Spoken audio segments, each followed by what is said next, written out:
We can't even deal with the crisis that we engineered in the Strait of Hormuz. And now we're like, oh yeah, we have smoke for Canada.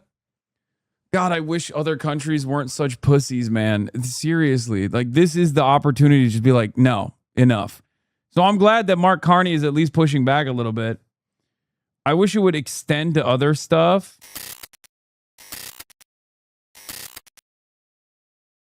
Bridge between Canada and the USA. Next door neighbors, huge trading partners, same language. Easy peasy, except only the Canadians. By the way, at a time when this should be the primary focus of the Michigan Senate race, the fact that centrist Democrats have turned the ire back at Abdullah Sayed for his affiliations is unbelievable to me. I mean, it's expected, but it's just like I can't think of a worse way to operate. Like this is textbook rat. The Canada tariff war is going to directly destroy the Michigan economy. Okay? That's what it's going to do due to NAFTA and then later on the USMCA. A massive chunk of components of cars being built in Canada come from the United States and vice versa. It is an incredibly self-destructive attitude for no real discernible reason, and it will absolutely target the Michigan economy. It makes no sense. It'll even hurt Matty Maroon, Trump's biggest donor. Okay? Gordie Howe Bridge. What gives? It's going to hurt Matty Maroon because he makes money off that commerce flowing through his bridge. Do you think Abdul still has a shot? Yes. What? What the fuck are you guys talking about? You think Abdul al-Sayed's chances have been significantly harmed by the last 48 hours of attacks from centrist Democrats? Yes, Abdul still, what do you mean has a shot? He's going to win. Showed up for the opening ceremony of the bridge that they had paid for because Trump suddenly wanted a share of the tolls. That was July. That set the tone. Respectfully, for the exact same thing about Francesca, yeah, there's a difference here. It's a Senate race. And here's the other thing, okay? There's so much more time between now and November. That's number one. Abdul is a crafty communicator. And last but not least, I was super confident until Haley got the amount of votes she did. Yeah, except those voters are all going to vote for Abdul. Those voters are going to vote for Abdul. Those are establishment Democrat, concerned voters that care about electability. It's not like they voted for Haley Stevens because they were like, I really love her policy platform. I'm frustrated with the fact that Democrats are trying to blow the race up and try to hurt his chances. Now, that's one. Number two, most people don't pay attention to TV anyway. But the ones that watch TV are not going to be like, oh, wow, I really hate Abdul al-Sayed for aligning with this Twitch streamer. If anything, they are going to get mad that mainstream news is focusing at a time of unprecedented corruption, violence that they've seen, an inflation crisis, that these dumps over at every establishment media outlet is talking about a Twitch streamer. I'm telling you, dude, a lot of diehard liberals. Yes, savvy and realistic Democrat is right. Like most Americans, my top political issues are Hasan Piker, war in Iran and all its consequences from gas prices to elementary schools to global fertilizer shortage to overstrained U.S. troops to inflation. Hasan Piker. But here's the thing.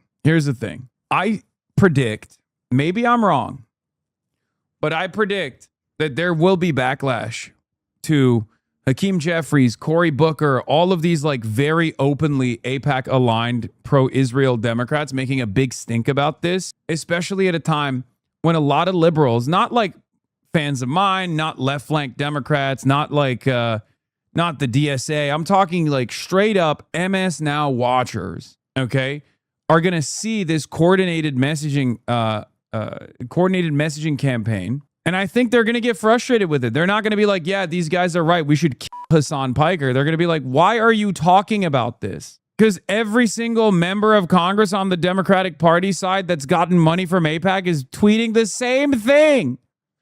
Except Brad Sherman also called me a piker. We face tougher threats than those of Mr. Piker, who's literally a piker. We will not be silenced. You think liberals care more about Hakeem Jeffries doing a closed-door meeting with Jared Kushner, or they care about Hakeem Jeffries spending time shitting on me? Pete Aguilar, Jews for threats against them are incredibly harmful. It hasn't stopped. It's It keeps going. There's no place for violence in the country. As leaders, we must stand up to hate and anti-Semitism wherever we see it. I think it's kind of funny that they're not naming me in this as well. They're just like making a blanket statement. But what's really interesting is, have you noticed who hasn't tweeted? Have you noticed who hasn't tweeted? Now, of course, Bernie's never going to say some shit like this, right? And neither is AOC. No, not Mitch McConnell. He's none of the Democratic presidential hopefuls. None of the Democratic presidential hopefuls, including, I was at least expecting Josh Shapiro to say some shit. Cory Booker did. Yeah, he's going to lose. He's not a serious candidate. He's not a serious contender. I haven't seen many Republicans either. Mitch McConnell is working from home in hell. Yeah, that's what Mitch is up to. Mitchy boy. Kind of strange. No, it's not strange, man. It's not. What are you talking about? They want to win. They know that if they present themselves as aggressively defending Israel at a time when it's like AIPAC talking point currently, it's going to come back to haunt them later down the line. They're opportunists. They can't present themselves as repositioning on the issue of Israel later down the line in 2028 if they're spending a good deal of time doing AIPAC's dirty work. I'm sorry to bring up such painful memories about your late lover, Mitch. It's okay. It's okay. He lives in my heart every day. What is this? One of these seems more important. Yeah, the long-term consequences of the failed Iran war are beginning to reveal as we hear about crop yields being down from fertilizer shortages, diesel increasing, etc. But Democrats refuse to campaign on the looming crisis because they fundamentally support the Iran war, so they decide to talk about a Twitch streamer every day instead. It's almost like they can do multiple things at once. There's no legislation they can pass. They tried. It takes 10 minutes to put out a pre-written statement. I love guys like this. Yes, you're right, man. It's so smart for the Democrats to lean into an attack that Republicans highlighted. Yeah. Hamid says, I'm going to turn her brain into complete soup by 2028. I know her better than she knows herself. Very much sounds like a disinterested pollster. Ma'am, I don't know how to explain this to you, but my organization does not do the polling. We pay the same company CBS and The Economist use to do it for us. Is this the Piker poll? She said. Bro, Neera Tanden is so obsessed. It's crazy. It kind of reveals everything about the state of affairs in the Democratic Party that like their top think tank operative is her entire job is to just constantly complain about me. Just drunkenly tweeting about me every day. Yeah, it's the same pollster. YouGov Cap has used YouGov. This is essentially what happened with Obama because of the failures of the Iraq War. OFAC became his favorite combatant command. Military failure drives leaders towards sanctions, but limits the sanctions also drives them to war. We're stuck in a loop at this point. Yeah. This was today. Anyway, let's get to Canada. $20 billion of tariffs imposed by the U.S. Stand strong, Marks Carney. We are with you. We of Americans, we here, Americans of good conscience, see you, we hear you.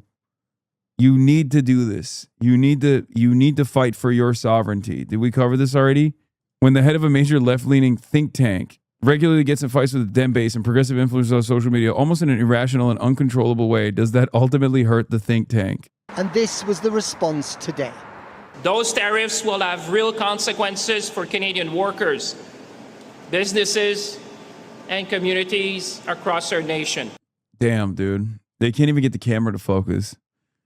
Shit's up over there, man. Canada must respond. And today we are in a proportionate, targeted, and strategic way. First, the economics. Pity Canadian lumber. There's so much of it. One of their main exports hit by 50% tariffs. Or Canadian steel, same thing. Then there's American bourbon, milk and plywood also hit dollar for dollar by 50% Canadian tariffs. The result, real economic pain on both sides. And then there are the politics, or should we just call it trading insults? The tone for the day was set by Trump. The United States, he posted, is giving serious consideration to changing the name of Lake Ontario to Lake America, and that we don't expect to be doing much business with Ontario any longer. That was a response to Ontario's Premier Doug Ford, who had called Trump a loser. And simple as that. We're going to fight with everything we have. And you know something? I have more courage, more brains in my baby toe than he has in his whole body. So there you go. But the tension started. I love that Trump said his brother was way better than him, because it's true. His crackhead brother was better. His late great brother was a much better guy than him, which is true. With Trump's second term, when he said that he wanted Canada to become America's 51st state. Thanks, but no thanks was. Dude, you can't. It's so crazy. What are we doing, man? What are we fucking doing? What are we doing? What is America doing? Nothing makes sense. We can't even deal with the crisis that we engineered in the Strait of Hormuz, and now we're like, oh yeah, we have smoke for Canada. God, I wish other countries weren't such pussies, man. Seriously, like, this is the opportunity to just be like, no, enough. So I'm glad that Mark Carney is at least pushing back a little bit. I wish it would extend to other stuff, destroying their hegemony. A lib coworker once accused me of being conservative and an isolationist for saying I don't want U.S. bases in the Middle East. I'm Syrian. Yeah, more proof that the only real nationalists left on earth are from the left. Oh, for sure. That's literally true. Yes, the left cares more about national sovereignty than anybody else. This is something that I identified with this last iteration of MAGA, where the global fascist movement, the international fascist movement, has no investment in the sovereignty of their own nations and are just straight up copy pasting American culture war issues, and they're litigating American culture war problems in countries where it doesn't even make sense. This kind of stuff is good. Like what Mark Carney's doing is good, because I hope others see it, take note, and also have some semblance of courage in the process. It's also very good. It's also very good for his electoral chances, too. Prime Minister Mark Carney's response in the Oval Office. As you know from real estate, there are some places that are never for sale. Mark Carney has become the patron saint of standing up to Donald Trump. His speech at the Davos Economic Summit in the winter was a Rudy Dog, you are an idiot. Oh, come on. blast of ice-cold reality. I want to hear from the Canadian right-winger who's going to convincingly tell me why it's so much better if Canada became the 51st state. Can't believe you clapped him. The Albertan separatist. I unbanned Rudy Dog. Let's hear from what he has. Let's hear from him. Great powers have begun using economic integration as weapons. You cannot live within the lie of mutual benefit through integration when integration becomes the source of your subordination. The sun may have set not just over that glorious bridge, but over a neighborly relationship that has endured for generations.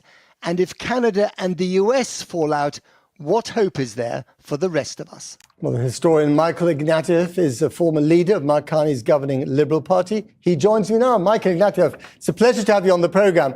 Is Donald Trump making Canada great again? I think the country has rallied in an extraordinary way. This is an really unprecedented coming together. We're a divided country, a huge country. We speak a couple of official languages, but this time Canadians are pretty well 100% behind the Prime Minister's determination to refuse this deal. And the reason is that it's not a trade deal. What this is a direct threat to the economic and political sovereignty of the country, and Canadians understand it as such. What were the things that specifically led to this trade deal collapsing? Because things were going relatively well for some time. And then at the last minute, there was an intervention. Remind us of what that was and why that was unacceptable to your government. Well, there were a bunch of things. There were a bunch of late add-ons. A potential deal was reached on Tuesday, and then we discovered that trucks weren't covered by the auto deal, and we make a lot of trucks. And then we discovered that they didn't like the fact that we insist on French language signage on all our products coming into the country. And then we discovered, and this is the most serious issue, that henceforward, I see the conservatives say Canada needs to get back to the table and they shouldn't do dollar for dollar tariffs, and they blame liberals, literally so cucked to America. Disgusting. How can you have any respect for someone who does not respect himself? I don't. I certainly don't respect these fools. This is why I have so much venom in my heart for right-wingers, regardless of where they are. Okay? It's just, you're a nasty little freak. You're a nasty little freak. You look at a situation where the behemoth that is America, the failing giant, is coming after your country, is seeking out its destruction, is demanding its subservience. And you are over here being like, no, it's fine. We should let it happen. You are awful. You're a worm. How the fuck do I, as an American citizen, have more respect for Canada and its sovereignty than you do? You're supposed to be the patriot. Incredible. Canadians, do not let these freaks get away with the statements that they're making right now. You have to remind people all the time where they were and what they were saying. Actually mind-boggling to me that they think that they can get away with this shit. Canadian economic policy towards Britain, towards Europe, towards China, towards Japan, in other words, towards exterior partners, would have to align with the American. Yeah, I know it's way worse in Latin America. Colombia's new president is a cook to Israel and the U.S. I know. But at least in Latin America, that's like, you know, there's like espionage at play. There's like very indirect and sometimes direct manipulation taking place. These are economies and countries that are far less powerful than Canada, which is an energy, right? Like there's a difference between Canada and Colombia, chatter. What are you talking about? Colombia has barely ever had a moment to breathe, let alone have independence, let alone have sovereignty with unbelievable amounts of American meddling. Whereas at least with Canada, it's supposed to be this fucking sovereign nation. It's under the Commonwealth, for example. Position, and that basically says you're now a client state, and your independence is over. And at that point, Carney pulled the plug, and the country was behind him. Right. And do you think that resilience and that opposition will continue even as the economic pain will inevitably set in? I think this guy likes me, by the way, the host. I got interviewed by him for Channel 4. Him and the other lady, they interviewed me for their podcast, and I got the vibes that he was actually a fan. I think this is a tough question. Even though he hit me with some tough questions about Hamas. You know, I've met Hamas. When I was a correspondent, I've met Hamas, and they've got some ideas that I think are unfavorable. That's what he said. To answer honestly, there may be real hardship, particularly for small businesses exclusively dependent on the American market. But this has become existential. This is not show business. This is something that goes very deep in the Canadian psyche. And I think it means that Canada is prepared to put up with much more pain than the United States. It matters so much more to Canada than it does to the States, that there's an asymmetry in our capacity to absorb punishment.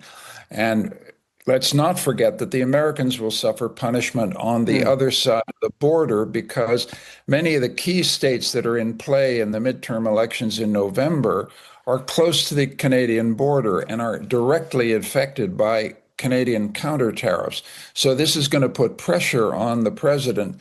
And in other words, it's not as uneven a battle as it may seem to an outside viewer. Indeed. I mean, for fear of sounding lurid, is it possible that this could get even worse and go from a trade war to something far more serious? I don't think you can exclude any possibility with Donald Trump. I mean, I think we all have to understand, and by all I mean Europeans, Brits, we all have to understand we're dealing with a predator. This is not a guy who goes in to negotiate things which end up in win-wins for both sides. This is a guy who goes into negotiations where he either crushes you or you defy him, or if you appease him, you find next day he's got another demand. And this is why Mark Carney said, you know, American agreements are written in pencil. Part of the problem is you negotiate with him one day, get a deal, and next day it's gone. Right. So I just think this has large messages for everybody. This isn't just a Canadian-U.S. story. This is a global story. Indeed, and we're watching it very closely. Michael Ignatieff, thank you very much for your time. The trade war between the US and Canada is back on. And I want to show you why this matters, not just for these two countries, but for the rest of the world, because this has geopolitical consequences. It's about China as well. It's about the rest of us. But it's certainly about these two countries. And the way to get a sense of that is to look literally under the bonnet of the economy, to get a sense of just how these two countries interact economically. And a good place to do that, if we zoom in, it's here. It's Michigan, it's Detroit, it's Windsor. It is the home of North American car making, at least traditionally. And the interesting thing about this border, we went there just kind of recently, is just how much commerce there is between it. This is the busiest border between Canada and America. Say it. Matty Maroon, Trump's biggest donor, owns the bridge between Canada and the state of Michigan. Matty Maroon, what gives? Israel comes to me in my dreams. America anywhere. You've got trucks going over all the time, and most of those trucks are filled with parts that are used for... Where are they going over? What is the bridge that they're going over? Which bridge? Is it the Gordie Howe Bridge? Is it the bridge owned by Matty Maroon, Trump's biggest donor? Say his name, please. Making cars. Cars like this, Chrysler Pacific, are actually made on the Canadian Is it side the of the border. Ambassador Bridge or is it the Gordie Howe Bridge? Like I said, we are going literally under the bonnet. If you could have opened up the door, you'll see parts like this. This is called a striker. It's the thing, basically, if you close your car door, this is what it latches onto. It's not necessarily super sophisticated, but it's really important and it can't go wrong. And right now, the strikers for a lot of cars made in that kind of Detroit area, they're made kind of across the border in Windsor, Ontario. So they're made there. But if we follow the journey of one of those parts as it's being made, you'll get a sense, if you multiply that by kind of 20, 30,000, because cars are made of that many parts, if you multiply that by that, you will get a sense of why this is so complex here. So the steel for the striker, it's made in Wixom, so just north of Detroit. It gets sent over the border, goes across the bridge there. It gets moved across to another plant where it's heat treated. It gets sent back across the border for plating. You can see it's crossing the border again and again. Then it goes across the border one more time to be packaged back in Windsor, Ontario. And then it gets sent across the border again for assembly into the final car. Now, this is just one example, one part, one particular journey. But like I say, this has already crossed the border 4 times. And that's actually below the average. There are many parts that cross the border kind of 6, 7, 8 times. 6, 7. Darlene Graham won, but pretty narrowly. Oh my God. Congratulations to Lindsey Graham's sister, who doesn't know anything about foreign policy. It's kind of funny. Well, she knows the only thing she needs to know, which is that she loves Israel, right? Run it back. Okay, one more time. Over here, we have the Ambassador Bridge. Trucks, freight, moving back and forth from the Motor City to Canada, moving our economy forward. This bridge is open. It's owned by Donald Trump's biggest donor, Maroon. Biggest donor, Matty Maroon. Donald Trump's biggest donor, Matty Maroon. I'd love that. She's growing on me. She's growing on me. They're collecting tolls with every passing. But wait a minute, look over here. The Michigan-made, Canada-paid Gordie Howe Bridge. Why is the Gordie Howe Bridge not open? Matty Maroon, Trump's biggest donor. Just as they're being made before they get to the finished car. This is what you call basically Bro, a she's single done. Let her market, go. She's never done in my border. heart. And if you start imposing tariffs on this stuff going across, then you can see you've got a big problem, big consequences, really inflationary for people. And so thus far, even though there has been this trade war, a lot of this stuff has been excluded. Certainly the car parts have been excluded. Some of the steel has been tariffed. But here's what's interesting about this, okay? So that was one tiny example. Big picture here, Canada is massively integrated with America. So imagine that all the way across the border. This is showing you Canadian exports and where they go to. So this is the stuff that potentially gets tariffed now, and the majority of it goes to America. Just look at how much higher that bar is than everywhere else. There's the US in second place, by the way. Majority of it goes to America. Same thing for Canadian imports. And Mark Carney has said, listen, if we're going to have this trade war, we're going to be imposing tariffs on American goods coming across. That's a big problem for Canada as well. And this is why a lot of people are looking at the Canadian economy and going, this looks kind of recessionary to us. You know, it's going to have a big impact, really big impact. But it could also have an impact on the US. And obviously, America isn't as dependent on Canada as Canada is on America. But look at steel imports. So where is America importing its steel from? Well, Canada is up there in the top position. There's Mexico, there's Brazil, South Korea, but Canada at the top. Same for aluminum, I should say. It's even more stark there. So much of America's aluminum comes from Canada. And obviously, actually, that has already been tariffed. And part of these talks that have just broken down were about trying to get the tariffs on this stuff down, because higher tariffs on Canadian aluminium mean that's more expensive for car producers and producers of everything else, aircraft, for instance. Carter said, okay, I get it, bro. Another trillion to Israel. True. In America. You see how this all kind of intertwines. The problem is we kind of need some of this shit to build missiles too. And you know, the big picture here, if we're going kind of looking historically, how did you get that border where you have a part that's crossing kind of 4, 5, 6 times? It's largely down to the fact that tariffs between the two countries came down and down and down. They came down in the kind of, you know, in the 80s and the 90s with the Canada-US free trade agreement, going down, down, down, basically to zero.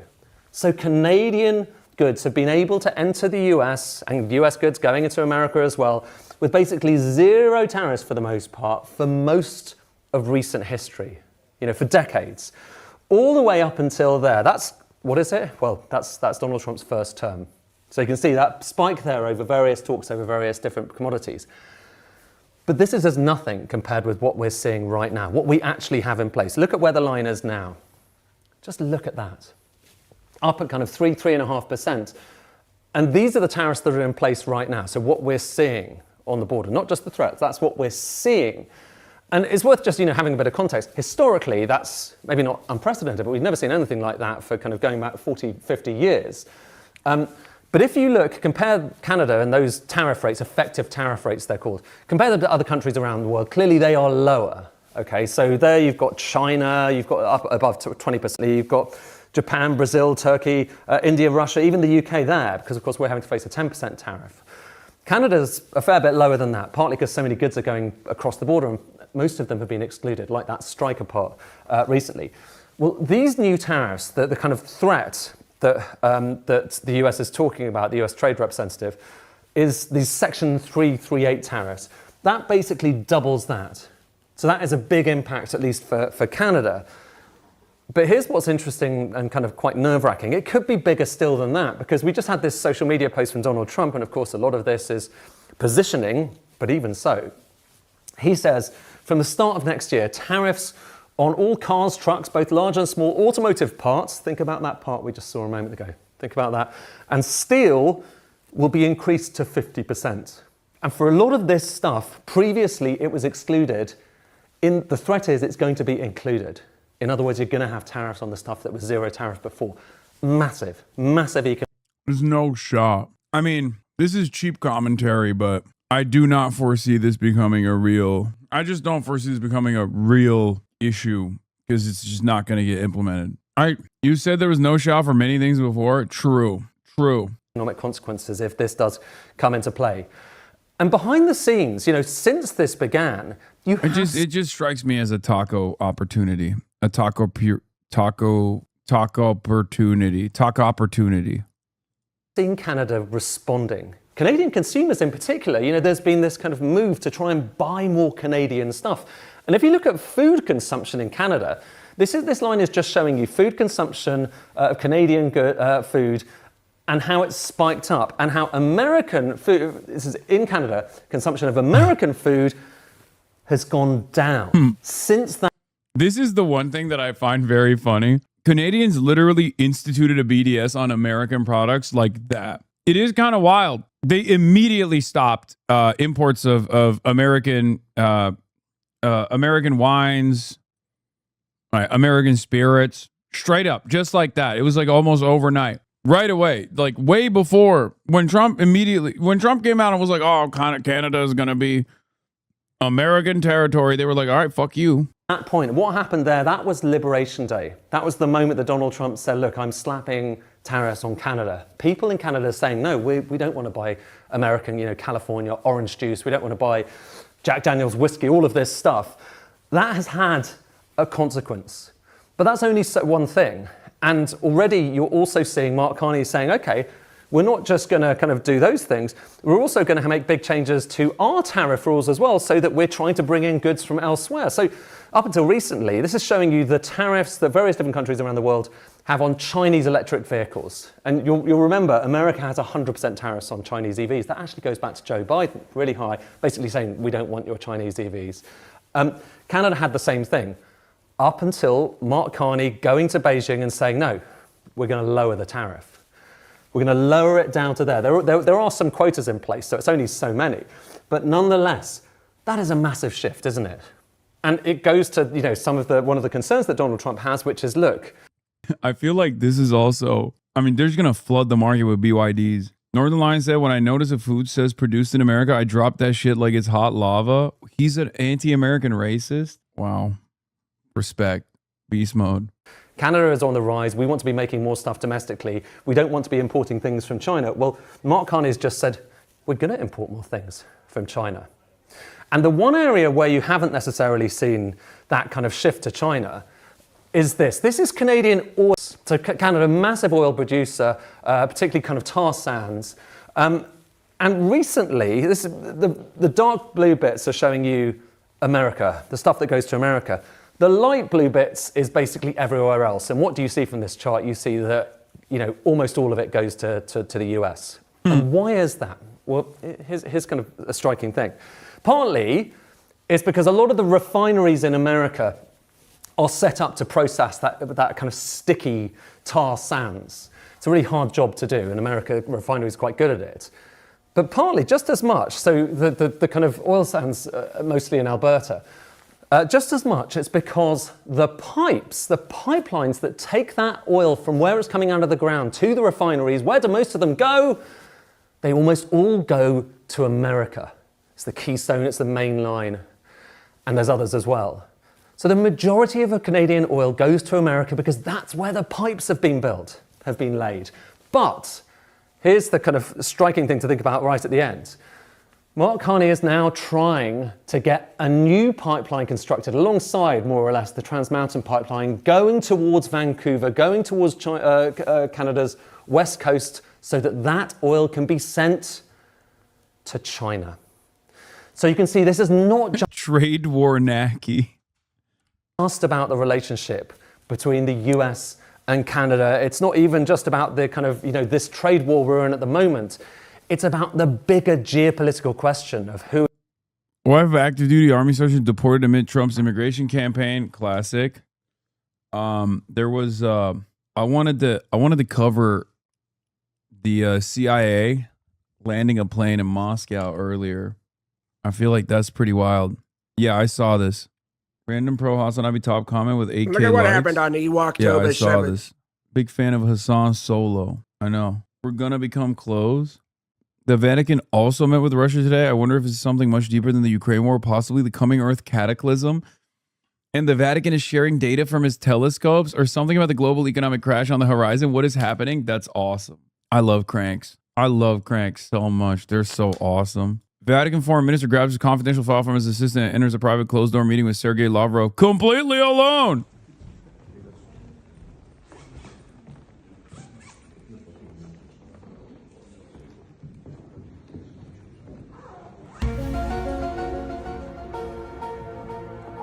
What they don't realize is because Vladimir Putin is opening up the world's oldest vault. They're opening up the world's oldest vault. And it turns out, Jesus Christ, he's black. Everyone of the Bible, black.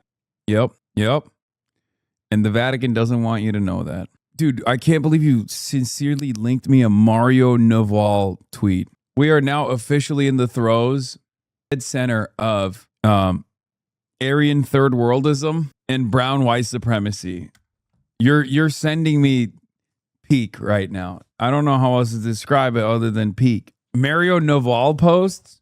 What the fuck is going on with this goddamn community?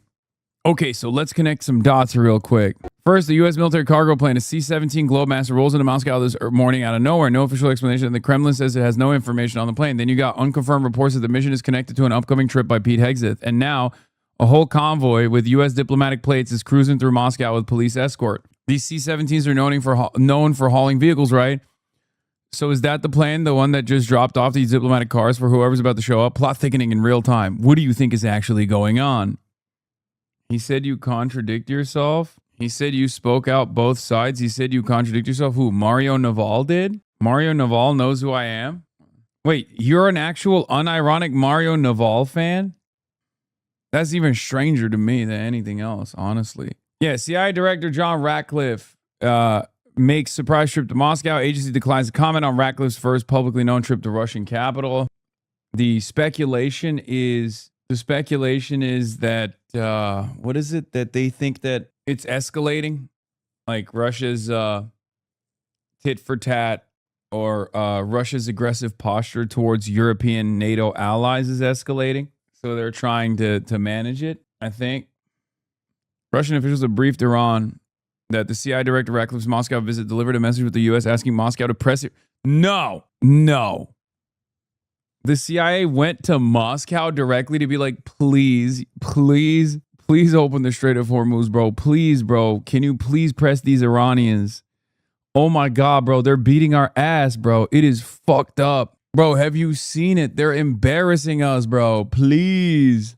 According to Trump, Iran hit a ship in U.S. escort Moscow to press Iran into reopening the Strait of Hormuz, warning that Russian entities will otherwise face designations under Operation Economic Outcast. Russia declined and told Iran the threatened measures were of limited consequence, according to two senior Iranian sources with knowledge of the briefing. The message also warned that Russian banks, traders, and shipping entities tied to Iranian oil, gold, and aviation will be sanctioned under the operation unless Moscow moves to close those channels. They're farting on us in Farsi, and they're about to be farting on us in Russian and Mandarin. Yeah, things are not looking too great. I won't lie to you. Anyway, that's all I got for tonight, though.